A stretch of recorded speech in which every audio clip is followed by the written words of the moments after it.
Esse então é o manual para o layout de 240 posições padrão FEBRABAN para intercâmbio de informações entre bancos e empresas. Antes de iniciar então a leitura aqui do manual, a gente vai visitar o site da FEBRABAN para você saber como é que você pode baixar essa versão, baixar o manual também. Lembrando que então que eu estou com a versão 8.5, tá ok? Se nós visitarmos o site da FEBRABAN, que é febraban.org, a gente acessa pesquisa e conhecimento, layouts FEBRABAN, e aqui nós temos então a versão 8.6 do layout, tá ok? Essa versão 8.6 do layout de 240 posições não está disponível para download, né? Tá quebrado o link. Se você observar aqui, o link está quebrado, né? Então, como esse link está quebrado, eu vou utilizar a versão 8.5. Na verdade, a diferença entre uma e outra deve ser muito pequena. Na verdade, eu não tenho nem certeza porque eu não conheço esse manual aqui. Mas as mudanças normalmente não são muito grandes entre uma versão e outra do manual. Tá ok? Além do manual, a gente tem uma série de outros documentos aqui no site da FEBRABAN que podem ser do seu interesse, tá ok? Muito bem. Então, para baixar o manual, pesquisa e conhecimento no site da FEBRABAN, Layouts FEBRABAN. Aí você vai encontrar o manual para download, que nesse momento o link está quebrado. A gente vai começar então a visualização aqui do manual. A gente está na versão 8.5, tá ok? Manual para intercâmbio de informações entre bancos e empresas no padrão FEBRABAN 240 posições, que é o padrão que a gente implementa no nosso módulo de EDI aqui no treinamento do projeto ERP. O manual começa com um índice. Nessa primeira parte, nós vamos ver a introdução e a estrutura do arquivo. Tá ok? Então a gente vai ter a introdução, apresentação do documento, fluxo de informações, composição do arquivo, header e trailer do arquivo. Após, nós temos uma terceira seção, na verdade, que é a seção de serviços e produtos, que detalha cada um dos serviços ou produtos cujas informações são trocadas por meio dos arquivos, né? Por meio do EDI bancário. Tá ok? Então nós vamos ter informações relativas a pagamentos, cobrança, que é o nosso foco, que é o que a gente vai abordar na continuação, na sequência, né? Nós temos a parte de extratos, débitos em conta corrente, vendor, custódia de cheques, extrato para gestão de caixa, empréstimo em consignação e compra. Então observe que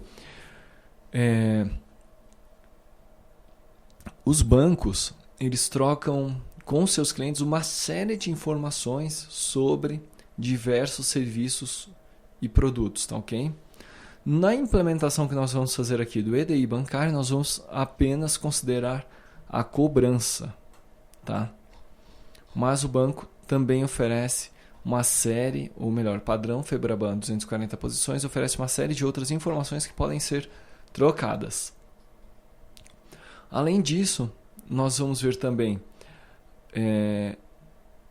nós vamos ter também no manual a descrição dos campos que compõem os arquivos que são trocados e o histórico de alterações, tá ok? Antes de iniciar então, eu vou mostrar aqui, em relação à versão 8.4, né? A gente teve algumas alterações para essa versão do manual, tá ok? E aqui a gente tem todo o histórico de alteração. Na verdade aqui está 8.5, né? E aqui eu tenho a 8.4, né? Tá ok? Da versão do manual. E aqui a gente tem a versão 8.5 com a relação das alterações. Na versão 2.6, 8.6, melhor dizendo, que eu não consegui baixar, também vai ter o histórico dessas alterações. E aí você pode posteriormente dar uma olhada, mas eu creio que não haverá grandes modificações em relação àquilo que a gente vai ver nesse momento. Então, a gente entra na seção 1, Introdução, e aí, então a gente tem logo a apresentação do manual, né? Então, esse manual apresenta um padrão para troca de informações entre empresas e bancos, definido e elaborado pela FEBRABAN, a ser adotado na prestação de serviços bancários que possibilitem esse intercâmbio, baseado nas informações necessárias para a implementação de cada tipo de serviço ou produto. O padrão define um conjunto de registros que devem compor o arquivo de troca de informações. Aqui, na sequência, a gente tem a lista de serviços ou produtos que são cobertos por este manual, por esse padrão, por esse layout, ou por estes layouts, né, que são vários, por estes registros, né? O que nos interessa, o que nos vai interessar mais para frente vai ser títulos em cobrança ou cobrança, né? Cada tipo de serviço ou produto tem um objetivo específico e a sua abrangência é detalhada através de um diagrama onde estão representadas as entidades participantes e o fluxo de troca de informações entre elas. Esse fluxo de troca de informações a gente já deu uma breve olhada quando a gente viu a documentação, o artigo, né, do projeto EDI bancário, mas aqui no manual, conforme eu já fiz a referência lá, naquele momento, também a gente vai encontrar essas informações, esse fluxo, né? Para cada fluxo de informação são identificados os eventos que podem desencadear a troca de informações entre as entidades. Todas as informações manipuladas são conceituadas visando um entendimento claro e preciso de todo o processo.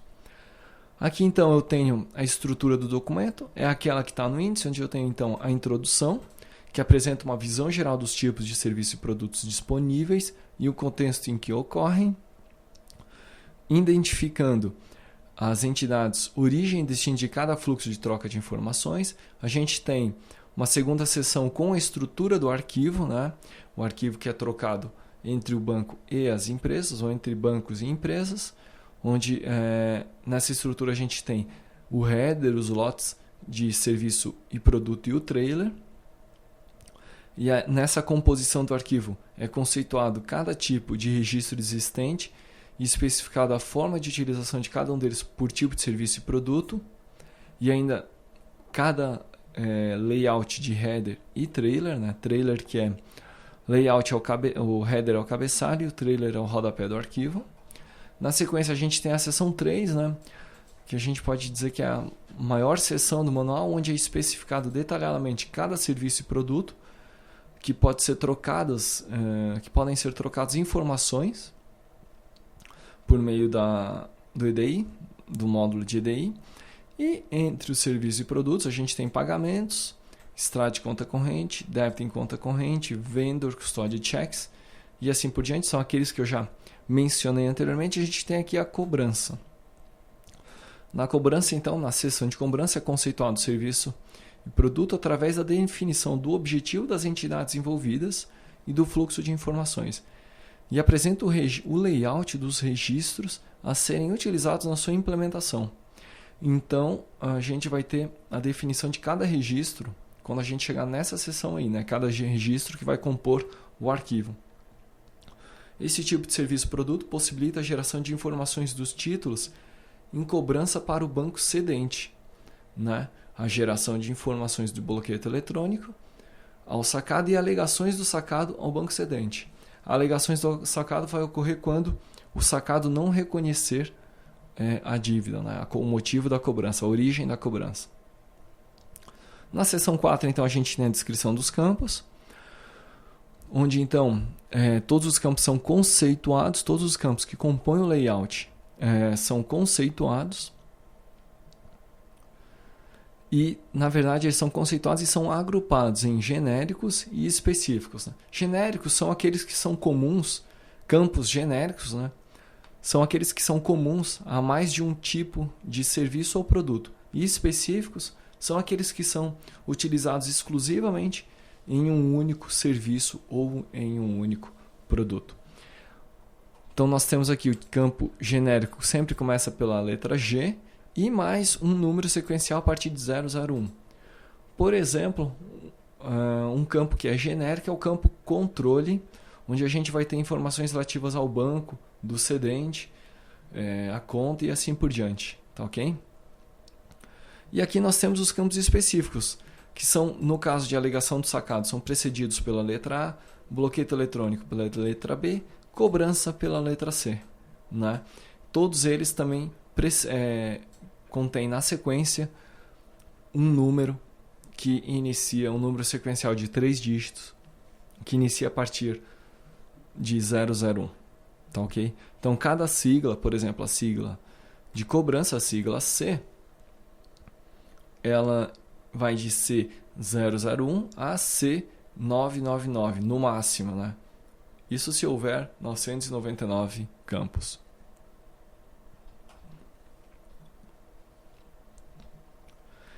A gente vai ver mais para frente que na composição do layout, na descrição do layout, a gente vai ter o número do campo, né? A identificação do campo. Com essa identificação, a gente consegue localizar o conceito do campo, o significado dele, né? Ok? Em um momento mais para frente. Seção 5 trata das alterações do manual. Já mostrei isso aqui, né? E aí, então, a gente tem a manutenção das versões do manual, onde a gente tem a versão, número da versão e o release, né? O release. Tá ok? Esse aqui é a versão 8 e o release é o release 5, né? Muito bem. Sugestões podem ser encaminhadas à Febraban e assim por diante. Então, aqui a gente tem aquela visão do fluxo geral de informações. Quando a gente vê a cobrança, a gente vai ver um pouco mais de detalhes, mas na verdade o que a gente tem aqui é o seguinte. A cobrança ela é emitida por um beneficiário, que no caso é o cedente da cobrança. Tá, ok? É essa figura aqui. Esse cedente ele emite a cobrança contra um sacado, que no caso é o pagador. Tá, ok? Essa cobrança, então, é emitida, ela é entregue ao sacado. De que maneira? Ou via banco, tá? Quando então é entregue um bloqueto ou um bloqueto eletrônico, ou pelo próprio cedente manualmente, né? Ele imprime e entrega a cobrança ao sacado. Tá aqui o bloqueto, ou por meio da venda. Quando o sacado o cedente efetua este procedimento, ele gera, quando ele vai gerar pelo banco o bloqueto, a cobrança para ser entregue ao sacado, ele gera uma remessa, né, um arquivo remessa para o banco, para o seu banco, o banco do cedente, ok? Para que ele possa então fazer o envio da cobrança por meio eletrônica ou mesmo fisicamente pelos correios para ser entregue ao sacado. Se a cobrança for entregue manualmente, ou na venda, ou por bloqueto para o sacado, então não há necessidade da gente enviar essa remessa desde que a cobrança seja sem registro, né? Não esteja registrado no banco.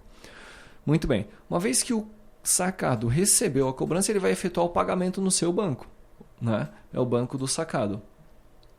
Então ele efetua o pagamento no banco, o banco sacado vai efetuar a compensação, e aí o banco do cedente, né, que é o banco para o qual, no nosso caso, a gente tem a conta, vai nos enviar um arquivo de retorno. Tá? Esse arquivo de retorno, então, é processado pelo cedente, que vai dar baixa na duplicata, baixa na cobrança e vai informar que essa cobrança está quitada. Tá, ok?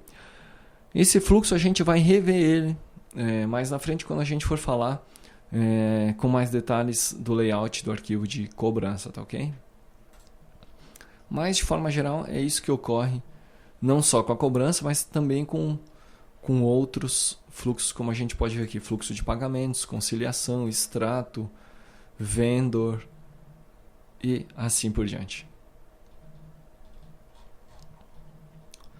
Muito bem, quais são as entidades participantes, né, desse fluxo? A gente já viu, a gente tem o pagador, tem o banco do pagador, o beneficiário e o banco do beneficiário. No nosso caso, como o nosso fluxo fala de cobrança, bloqueto, então o nosso pagador e banco do pagador, na verdade, é sacado e banco do sacado. O beneficiário é cedente da cobrança e banco do cedente, né? Então as nossas entidades são sacado e cedente, banco do sacado e banco do cedente. Estrutura do arquivo. Então aqui a gente tem a visão geral da estrutura do arquivo. Observe então que a gente vai ter um arquivo. Esse arquivo vai ter um header e vai ter um trailer. Ele vai ter um cabeçalho e vai ter um rodapé. Dentro desse arquivo, nós vamos ter vários lotes de serviço, né? Lotes de serviço ou lotes de produto. Cada lote de serviço ou de produto ele vai ter também o seu header de lote e vai ter o seu trailer de lote. Tá ok? Então, nós temos o header de arquivo e o header de lote. Trailer de lote e trailer de arquivo, né? Então, o lote vai estar sempre associado dentro do arquivo, sempre associado a um serviço ou a um produto. No nosso caso, ele está associado ao produto cobrança, tá ok? Então, o lote de cobrança, o header de cobrança, vai ter um trailer também de cobrança e dentro nós vamos ter os registros iniciais e os registros finais e os detalhes, né? Então, registro inicial, registro detalhe e aí os registros finais. Observe que registros iniciais e registros finais são opcionais. Com a estrutura apresentada, um único arquivo pode conter vários lotes de serviços ou produtos, conforme eu já tinha dito, né? Então a gente tem um único arquivo e vários lotes podem ir dentro desse único arquivo. Este procedimento permite com que empresas e bancos consolidem em um só arquivo todas as informações que desejam trocar entre si e deve ser previamente acordado entre cada banco e a empresa cliente. Ou seja, a gente aqui segue um padrão, o padrão FEBRABAN. No entanto, para que isso funcione, tem que haver um acordo entre o banco e a empresa, entre o banco e o cliente, né? Até porque os bancos eles têm campos que são livres, de uso livre dentro do padrão FEBRABAN. Então vão haver registros e informações livres dentro desse padrão da FEBRABAN que podem ser usados da maneira que cada banco desejar, com informações específicas, tá ok? Então, lote de serviço ou produto. Um lote de serviço ou produto típico é composto de um registro de header de lote, como a gente já viu, um ou mais detalhes e um registro de trailer de lote. Alguns serviços ou produtos usam registros adicionais tipo 2 e 4, que são o inicial de lote e o final de lote, contendo informações sobre posições iniciais e finais do lote, como no caso do extrato para gestão de caixa, que disponibiliza saldos iniciais e finais de diferentes naturezas de uma conta corrente. Um lote de serviço ou produto só pode conter um único tipo de serviço ou produto. Os registros header e trailer de lote e os detalhes são compostos de campos fixos, comuns a todos os tipos de serviço ou produtos, e campos específicos, ou seja, são campos genéricos, aqueles que vão aparecer em todos os casos, e campos específicos, que aparecem apenas em determinadas situações. Aqui então a gente vai ver os registros detalhe. Observe que aqui nós vamos ter, vai ser visualizado os registros de detalhe para todos os tipos de lote, né? Na verdade isso aqui é um resumo, né? O que é um registro detalhe? Um registro detalhe é composto de um ou mais segmentos, dependendo do tipo de serviço ou produto associado ao lote. Existem vários tipos de segmentos diferentes e cada um deles pode ser utilizado em um ou mais lotes de serviço. Tanto nos fluxos de remessa como nos fluxos de retorno, conforme discriminados a seguir, a gente pode encontrar então segmentos utilizados repetidas vezes, né? Então, observe aqui, nós temos no lote referente ao serviço produto pagamento, a gente tem então os segmentos que compõem a remessa e os segmentos que compõem o retorno. Débito em conta corrente, a gente tem os segmentos que compõem remessa e retorno. Cobrança, nós temos aqui os segmentos que compõem a remessa e os segmentos que compõem o retorno. A gente vai ver esses segmentos mais para frente, mas a gente já pode observar que temos segmentos que são obrigatórios, tanto na remessa quanto no retorno. Vendor. Também temos a descrição, né, dos campos obrigatórios, segmentos obrigatórios. Na verdade, o vendor só tem segmentos obrigatórios. O vendor é um produto bancário, tá ok? Nós temos a custódia de cheques, também com segmentos obrigatórios, extrato para gestão de caixa, empréstimo por consignação, pagamento de tributos e os seus segmentos, né? Compro, consulta de tributos a pagar e assim por diante. Observações, a gente está no KNAB 240, logo o tamanho do registro são 240 bytes, 240 caracteres. O alinhamento dos campos numéricos é sempre preenchido com zeros à esquerda, o alinhamento à direita com zeros à esquerda, e os alfanuméricos são sempre à esquerda com brancos à direita, quando for o caso. Aqui nós temos então o registro header de arquivo, tá ok? Nós temos aqui o registro header e nós temos aqui o registro trailer, né, que é cabeçalho e rodapé. No header, observe que a gente só tem campos genéricos, né? Observe aqui a descrição, o identificador de cada campo, são todos campos genéricos, ou seja, esses campos vão aparecer independente do produto ou serviço para o qual o arquivo está sendo utilizado. Por que isso? Porque são header e trailer de arquivo, né? Então, ele utiliza apenas informações genéricas. Que tipos de informações eu tenho? Conforme eu já tinha dito, banco, lote de serviço, registro, agência e conta, né? O convênio do banco, nome do banco, campo genérico, o padrão, o campo KNAB, que é o uso exclusivo da FEBRABAN. Nós temos informações relativas ao arquivo, data de geração, hora de geração, uso reservado do banco, uso reservado da empresa e um campo para uso exclusivo da FEBRABAN. Tá ok? E aqui algumas descrições, né? Campo controle, banco de origem e destino do arquivo, empresa, que está aqui, a empresa que firmou o convênio de prestação de serviço com o banco. Conta corrente, que é esse campo aqui, identifica então o número da conta corrente do convênio firmado entre o banco e a empresa. Trailer também temos algumas informações comuns, como informação de controle, KNAB, totais e assim por diante. Se nós quisermos ver, a gente pode, por exemplo, pegar mais detalhes sobre o campo G001. Observe, a gente vai ter no manual uma seção que vai dar justamente aqui a descrição de cada um dos campos, tá?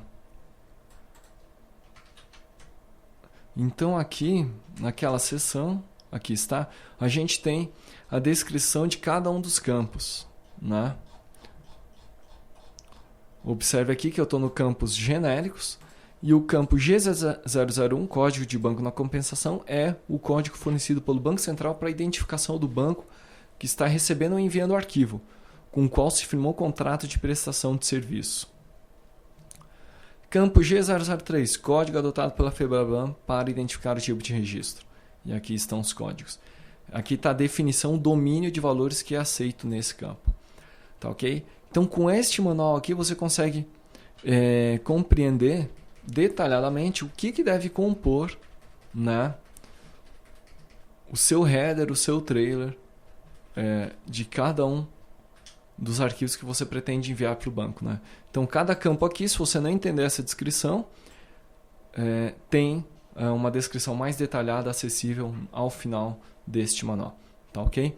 Na sequência, então, a gente vai tratar diretamente ou especificamente de questões relativas ao layout da cobrança.